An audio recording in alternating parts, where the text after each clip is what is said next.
এই সাদ বিন আবি ওয়াক্কাস রাদিয়াল্লাহু আনহু যখন তিনি দাজলা ফুরাতের তীরে তিনি দাঁড়িয়ে সাহাবীদেরকে, তার সহপাঠীদেরকে বলছিলেন, ও আল্লাহর রাসূলের সাহাবীরা, তোমরা বলো, এই যে দাজলা নদী, এই যে ফুরাত নদী তোমরা দেখতেছো, এই দাজলা নদীর কিনারায় দাঁড়িয়ে তোমরা আছো, তোমরা কি ওপারে যাবে নাকি তোমাদের নবীর রেখে যাওয়া ইসলাম তোমরা এখানেই শেষ করবে?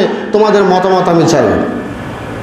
যখন সাদ বিন আবি ওয়াক্কাস তার সহপাঠীদেরকে এমন বক্তব্য দিচ্ছিলেন, তখন সাদ বিন আবি ওয়াক্কাসের সাথে যারা ছিলেন তারা বলছে, শুনুন, আপনি এটা কি বলেন?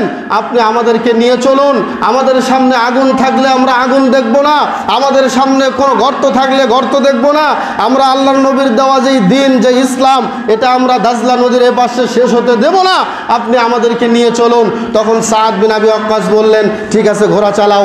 ঘোড়া চালানো হলো। ইতিহাসের পাতায় লেখা হচ্ছে, আপনারা আল বিদায়া ওয়ান নিহায়ার প্রথম খণ্ডের মধ্যে